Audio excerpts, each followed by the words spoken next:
12시 많은 참여 바랍니다. 자, 뉴욕 증시 계속해서 상승세를 타고 있습니다. 현지에서는 어떠한 움직임들이 오늘 포착이 됐는지 알아보겠습니다. 김한희 특파원, 안녕하십니까? 네, 안녕하세요. 네. 자, 이번 주 월요일 날 말씀을 해주셨다시피 미국 증시 개장일이 이번 주 좀 짧습니다. 그럼에도 불구하고 상승세가 지속되는 거 보니까 참 임팩트 있다 이런 생각을 하게 되는데요. 간밤에는 분위기 어땠습니까? 네, 다우지수와 S&P 500이 또 사상 최고치를 경신하는 등 뉴욕 증시가 일제히 상승했습니다. 도널드 트럼프 당선인이 캐나다와 멕시코에 관세 25% 부과하고 중국에는 기존보다 10%포인트를 추가 인상하겠다고 엄포를 내렸지만 투자자들은 이를 크게 개의치 않아 했는데요. 시장은 트럼프 1기 행정부 시절에도 횡행했던 대통령의 폭탄 발언이 실제로 구체화되는 데는 시간이 걸리고 또 그 강도 역시 말보다는 강하지 않다는 판단을 내리면서 정치 변수에 크게 흔들리지 않는 여유로움을 나타냈습니다. 뉴욕 증권거래소에서 다우존스 30 산업평균지수는 전 거래일 대비 0.28% 올랐는데 5일 연속 상승세를 이어가며 사상 최고치를 다시 경신했습니다. S&P 500 지수는 0.57% 상승했고 나스닥 지수는 0.63% 오른 채 거래를 마쳤습니다. 트럼프 당선인은 어제 초강경 관세 카드를 취임도 하기 전에 꺼내들었습니다. 캐나다와 멕시코, 중국이 불법 이민과 마약 문제를 해결하지 않으면 추가 관세를 부과하겠다고 공언하면서 관세 전쟁의 서막을 열었는데요.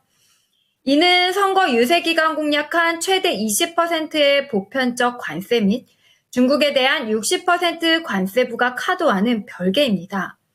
경제 이외의 문제도 관세와 연결해 적극적으로 활용하겠다고 시사한 건데요.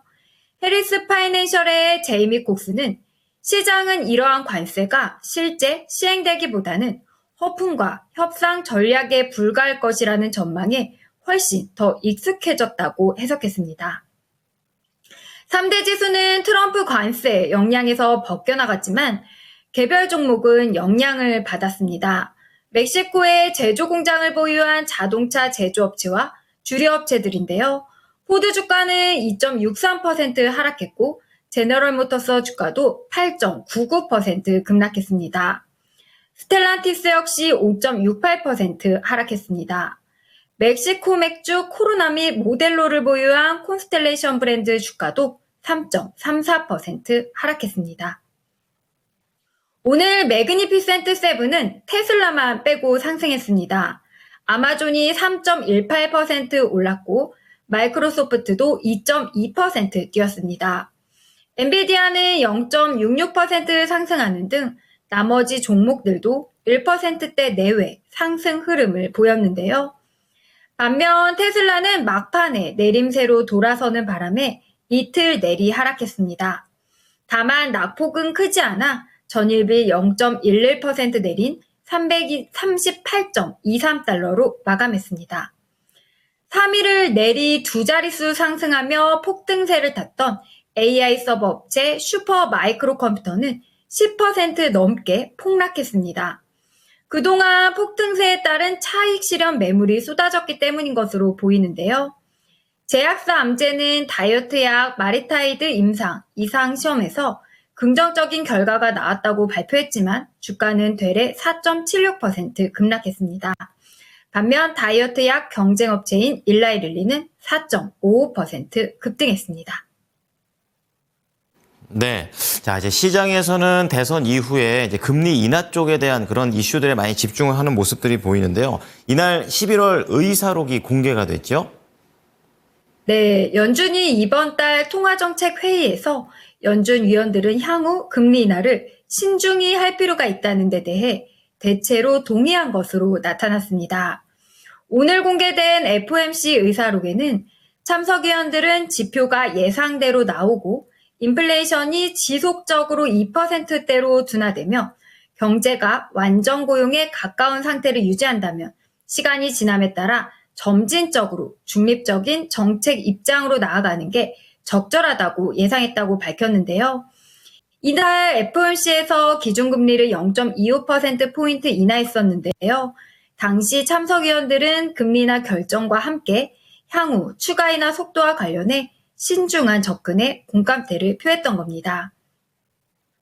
긍정적인 경제 지표도 발표됐는데요. 미국 소비자 신뢰도가 2달 연속 개선된 것으로 나타났습니다.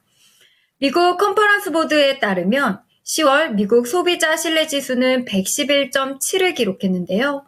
이는 10월의 109.6과 비교해 2.1포인트 상승한 수치입니다.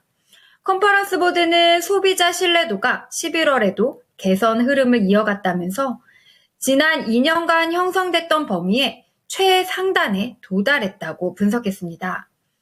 소비자 신뢰도가 개선된 데는 현재 상황, 특히 고용시장에 대한 평가가 더 긍정적으로 변했기 때문이라고 밝혔는데요. 10월과 비교하면 소비자들은 향후 구직 가능성에도 더 낙관적이었다는 평가입니다. 10월 기대지수는 전월 대비 0.4포인트 상승한 92.3을 기록했는데 침체 기준선인 80을 크게 웃돌았습니다. 기대지수가 80을 밑돌 경우 1년 안에 침체가 올 수 있다는 의미로 풀이됩니다. 주택과 관련된 경제 지표도 발표됐습니다. 지난 9월 미국 주요 도시들의 주택 가격 상승세가 다소 둔화된 것으로 나타났는데요. S&P 다우존스 인덱스는 지난 9월 미국의 20개 도시 기준인 코어로직 케이스실러 주택가격 지수가 전년 동기 대비 4.6% 상승했다고 밝혔습니다. 상승률은 8월 상승률인 5.2% 대비 둔화된 데다 다우존스가 집계한 전문가 전망치 4.8%도 밑돌았습니다. 다만 미국의 8월 소비자 물가 상승률이 전년 대비 2.4%로 둔화한 것을 고려하면 주택가격 상승률이 소비자 물가 지수 상승률을 크게 앞지르는 상황이 지속되는 모습입니다.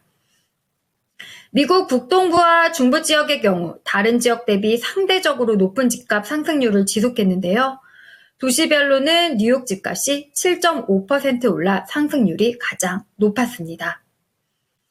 내일 일정 살펴보겠습니다. 내일도 경제지표 많이 발표되는데요. 3분기 국내 총생산 GDP 잠정치가 발표됩니다.